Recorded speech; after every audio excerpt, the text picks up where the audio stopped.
नमस्कार, नवतेज टीवी देख रहे हैं आप और मैं आपके साथ हूं चंदा यादव। खबरों की शुरुआत करेंगे। आरजेडी नेता लालू यादव के पीएम मोदी पर परिवार को लेकर टिप्पणी मामले में खुद पीएम ने हमला बोला है। पीएम ने तेलंगाना की जमीन पर लालू यादव को करारा जवाब देते हुए कहा कि करप्शन करने वाले लोग आज मेरे परिवार के बारे में पूछ रहे हैं। पीएम ने कहा कि आज हर गरीब मेरा परिवार है और देश में जिसका कोई नहीं है उसका मोदी है। इसके साथ ही पीएम ने लोकसभा चुनाव के लिए मोदी का परिवार नाम से नारा दे डाला, जिसका असर यह हुआ कि पार्टी के सभी दिग्गज नेताओं ने अपने एक्स अकाउंट पर अपने नाम के आगे मोदी का परिवार जोड़ लिया है, जिसमें पार्टी के राष्ट्रीय अध्यक्ष जेपी नड्डा समेत अमित शाह और इसके अलावा तमाम दिग्गज नेता शामिल हैं।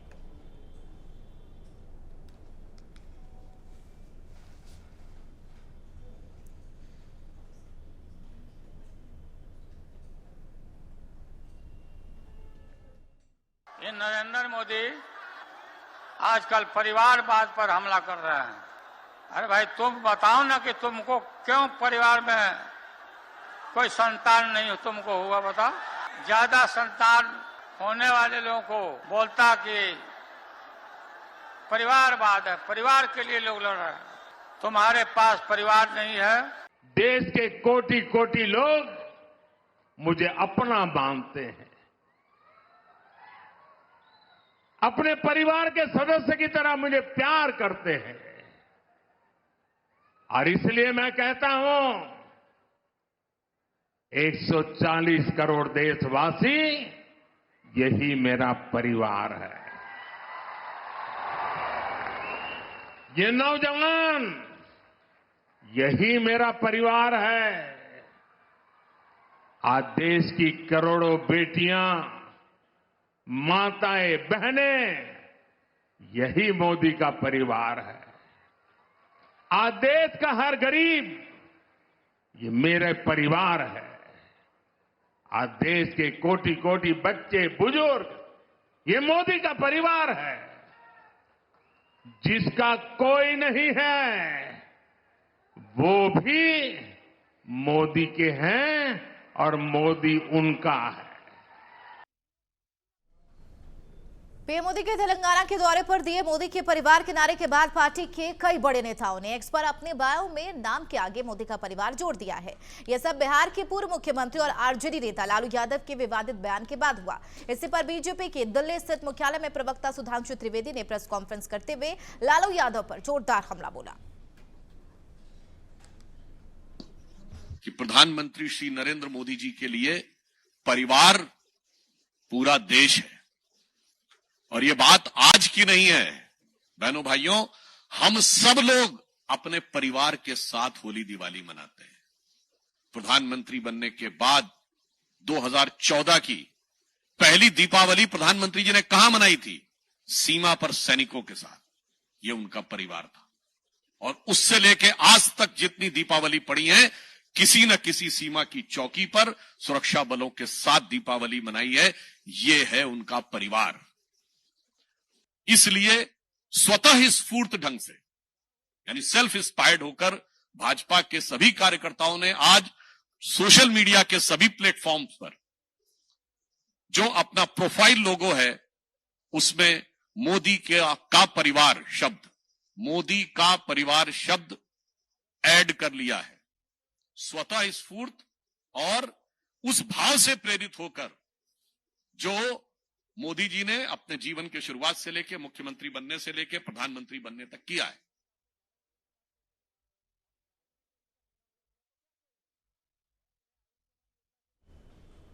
लोकसभा चुनाव से पहले बीजेपी ने पार्टी फंड जुटाना शुरू कर दिया है। इसी कड़ी में राजस्थान के सीएम भजनलाल शर्मा ने पार्टी फंड में 2000 रुपए जमा कराई है। बता दें, बीते दिन पीएम मोदी ने पार्टी फंड में 2000 रुपए जमा करते हुए सभी से योगदान देने के लिए अपील की। पीएम मोदी ने नागरिकों से नमो ऐप के जरिए राष्ट्र निर्माण के लिए दान अभियान का हिस्सा बनने की बात कही।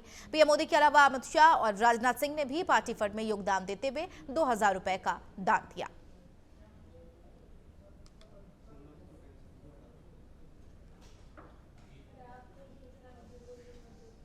लोकसभा चुनाव से टिकट मिलने पर बीजेपी प्रदेश अध्यक्ष और चित्तौड़गढ़ सांसद सीपी जोशी चित्तौड़गढ़ पहुंचे। टिकट मिलने पर स्वागत कार्यक्रम रखा गया। संसद प्रत्याशी घोषित होने के बाद पहली बार सीपी जोशी चित्तौड़गढ़ पहुंचे थे, जहां उन्होंने चुनावी कार्यालय का उद्घाटन किया। इस दौरान राजस्थान सरकार में मंत्री गौतम दत्त, झाबर सिंह खवरा, हिम्मत मेड़ा के अलावा राज्यसभा सांसद चुन्नी लाल गरसिया सहित भाजपा के कई पदाधिकारी और कार्यकर्ता मौजूद रहे।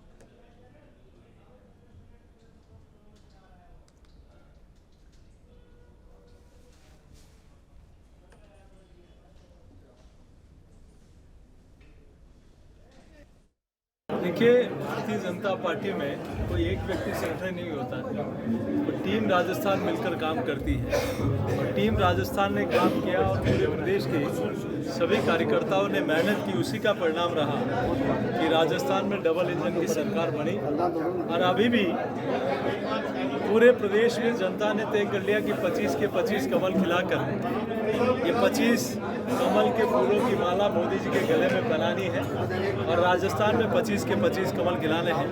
ये राजस्थान के कार्यकर्ताओं के साथ जनता ने भी तय कर लिया तो फिर एक बार मोदी सरकार। पुष्कर के पारिक भवन में सुबह निर्माणाधीन कमरे में चाय बनाते समय सिलेंडर फट गया, जिससे पूरे मकान में भीषण आग लग गई और कमरा मलबे में तब्दील हो गया। इस हादसे से आसपास के इलाके में हड़का मच गया। गनीमत रही कि इस हादसे में किसी भी प्रकार की जनहानि नहीं हुई है। वहीं सूचना मिलने पर मौके पर पहुंची पुलिस मामले की जांच पड़ताल में जुट गई है।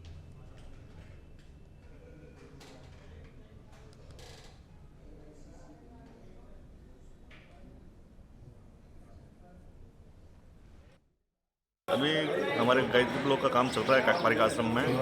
तो उसमें कोई लेबर रह रहे थे कमरे में, तो चाय बना रहे थे, ऐसा कह रहे हैं। तो उस पाइप में थोड़ा कुछ लीकेज हो गया, तो आग लग गई उस पाइप के अंदर। लेबर तो सब भाग के नीचे आ गई। फिर उसके अंदर 4-5 कोई बिस्तर पड़े हुए थे, तो वो उनसे आग पकड़ के हम सब नीचे खड़े थे, तो वो जो सिलेंडर था वो बाद में खाली हो गया होगा और ब्लास्ट हो गया। किसी के लगी जनहानि हुई? नहीं, किसी के लगी नहीं, सब बाहर आ गए थे। 4-5 बिस्तर थे वो जले। चाय बना रहा था, हाँ, मैंने अचानक आग लगी तो बुझा नहीं सी, वो बुझा नहीं, फिर तुरंत भाग चुका। आप देवलाल कितना आप आदमी स्टाफ में? यही तो एक मैं नहीं, टोटल 4-5 जने थे ना? हाँ, 5-7 जना। किसी के लगी तो नहीं? नहीं, किसी के नहीं।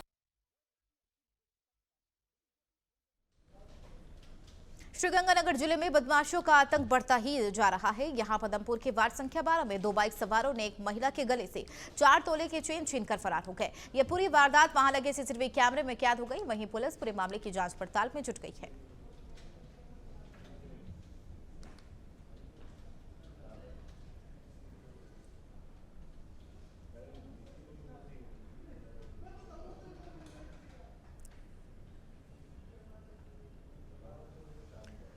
जयपुर के रिनवाल में आज उपखंड अधिकारी विकास प्रजापति ने अधिकारियों की बैठक ली, जहां उन्होंने बाजारों में बेहतर यातायात व्यवस्था और स्थायी अतिक्रमण को लेकर नगर पालिका प्रशासन को सख्त निर्देश दिए। इस दौरान अधिशासी अधिकारी मनीष पारिक ने रिनवाल शहर को स्वच्छ और सुंदर बनाने को लेकर कार्य करने की बात कही है। चौपड़ बाजार की सब्जी मंडी को शिफ्ट करने का भी निर्णय लिया गया। बैठक में रिनवाल थाना पुलिस, व्यापार महासंघ सहित अनेक संगठन मौजूद रहे।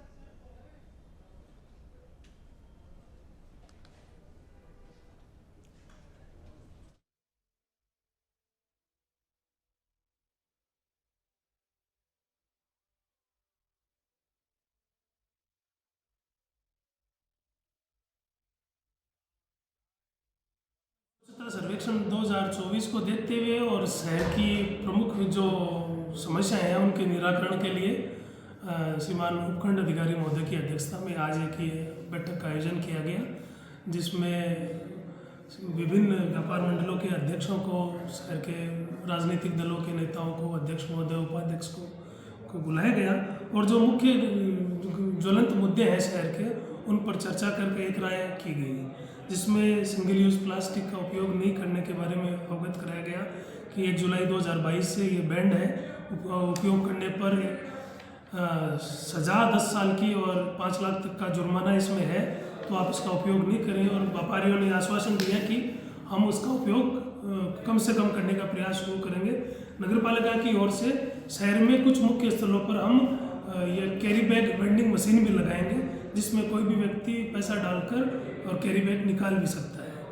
दूसरा, डस्टबिन का उपयोग सब करें, डस्टबिन रखें अपना और उसमें कचरा डालें और नगरपालिका की डोर टू डोर की जो गाड़ी आती है उसमें कचरा डालें। बाहर कचरा फैलाने पर हम कैरिंग चार्ज वसूल करेंगे और अगर डस्टबिन नहीं मिला तो भी हम पेनल्टी उनसे लेंगे।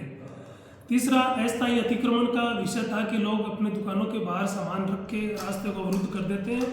तो झुंझुनू जिले की चिरावा पुलिस ने ठगी के मामले में 2009 से फरार चल रहे आरोपी को महाराष्ट्र से गिरफ्तार कर लिया है। चिरावा सीआईए विनोद सांबरिया ने जानकारी देते हुए बताया कि आरोपी ने चिरावा शहर के गोल मार्केट में एक प्राइवेट लिमिटेड कंपनी खोल रखी थी। साथियों के साथ मिलकर लोगों को अपनी फर्जी कंपनी में सदस्य बनाकर और लाभ का लालच देकर ठगी किया करता था, फिर कंपनी बंद कर फरार हो गया था।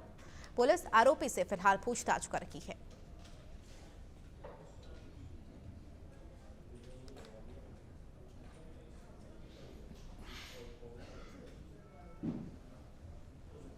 आसंद उपखंड के परासोली ग्राम पंचायत के ग्रामीणों ने तहसील कार्यालय आसंद पहुंचकर उग्र आंदोलन किया। ग्रामीणों ने तहसीलदार भंवरलाल सेन को ज्ञापन सौंपते हुए बताया कि बजरी माफिया आए दिन अवैध तरीके से गांव की नदी से बजरी का दोहन कर रही है, जिससे ग्रामीणों में रोष व्याप्त है। वहीं ग्रामीणों का कहना है कि आए दिन बजरी माफिया के द्वारा ग्रामीणों के साथ बदसलूकी और महिलाओं के साथ अभद्रता का व्यवहार किया जाता है, जिसे लेकर सैकड़ों की तादाद में ग्रामीण एकत्रित होकर तहसील कार्यालय पहुंचे और ज्ञापन सौंपा। ग्रामीणों की मांग है कि परासोली क्षेत्र में अवैध बजरी दोहन पर रोक लगाई जाए।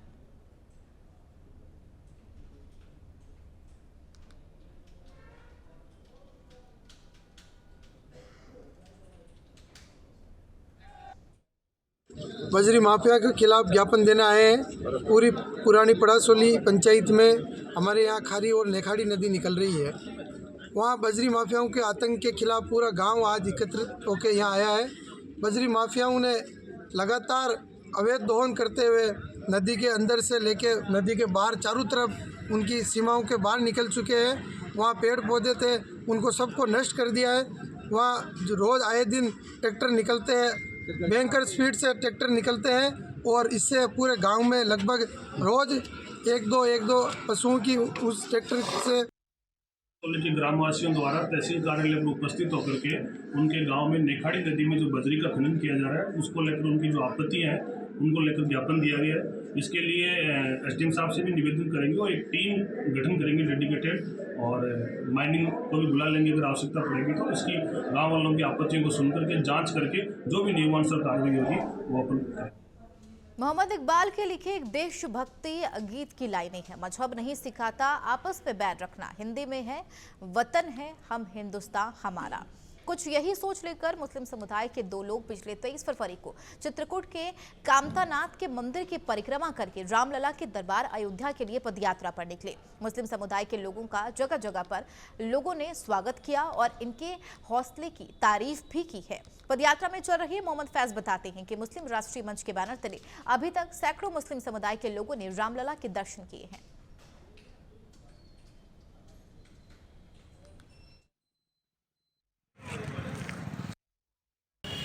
देखिए, हमारे पूर्वजों का 500 साल का संघर्ष रहा है, आज वो पूरा हो चुका है।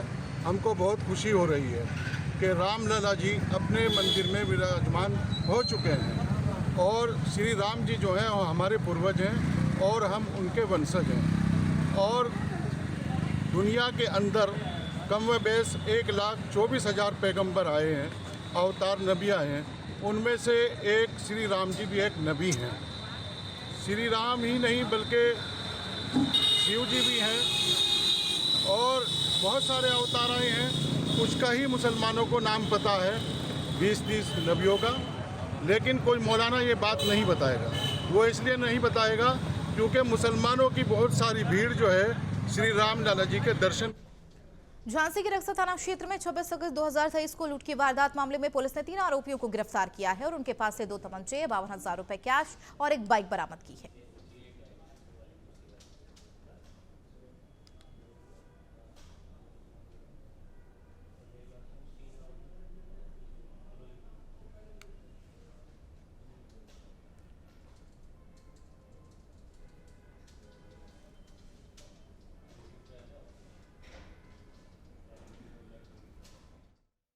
छब्बीस 8/2023 को भगवान दास पाल के बेटे नितिन पाल अपनी बहन वैष्णवी पाल को उनके ससुराल सिमरधा से बूढ़ा लेकर के जा रहे थे। रास्ते में 3 बदमाश मिले थे जिन्होंने तमंचा दिखा करके उनकी बहन जो ज्वेलरी पहनी हुई थी जिसमें मंगलसूत्र और चेन आदि थी, उसको लूट लिया था, जिसको आज 3 जो अपराधी थे वो पकड़े गए हैं थानाध्यक्ष रक्षा की पुलिस टीम के द्वारा, और उनसे 2 अवैध तमंचे और तथा जो ज्वेलरी बेच करके जो उनके द्वारा पैसा लिया गया था उसमें करीब 52,000 रुपये इनसे बरामद किया गया। इन तीनों अपराधियों को जेल भेजा जा रहा है। हाँ बिल्कुल, पहले भी इन पे करीब 5 या 6 मुकदमे अलग अलग अपराधियों पर दर्ज है। एक अपराधी ऐसा जिसमें अभी तक कोई मुकदमा नहीं दर्ज है।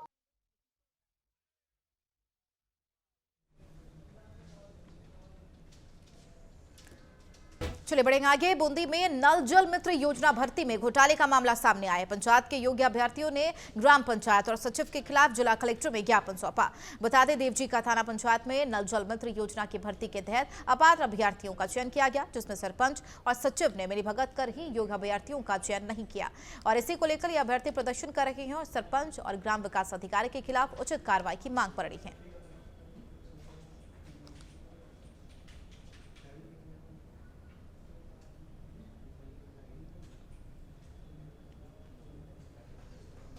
कोटा शहर के अतिरिक्त पुलिस अधीक्षक पद पर दिलीप सैनी ने पदभार ग्रहण कर लिया है। सैनी ने अपना पदभार ग्रहण करने के बाद पत्रकारों से बातचीत की। उन्होंने अपनी पहली प्राथमिकता अपराधों पर रोकथाम बताया है। उन्होंने कहा, कोचिंग स्टूडेंट बिना किसी भय से यहां पढ़ाई करें, उनके लिए पूरे इलाकों में गश्त को बढ़ा दिया जाएगा। नशा बेचने वालों के खिलाफ भी अब सख्त कार्रवाई करने का उन्होंने आश्वासन दिया।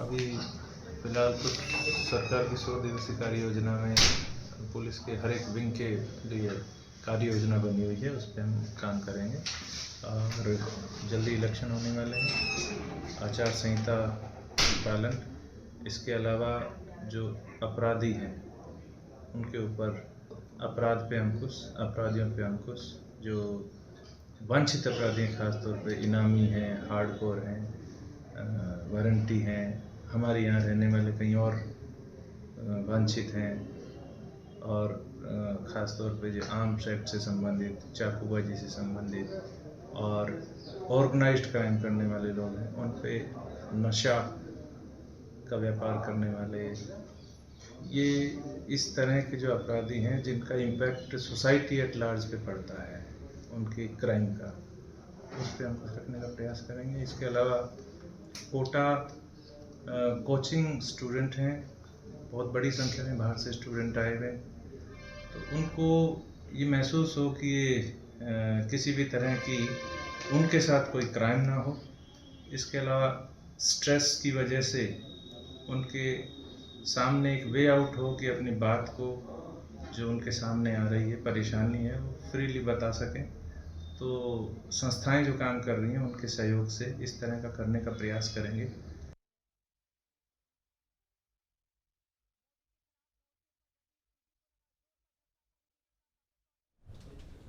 खबरों में फिलहाल मेरे साथ इतना ही। बाकी और भी खबरों के लिए बने रहिए नवतेज टीवी के साथ। नमस्कार।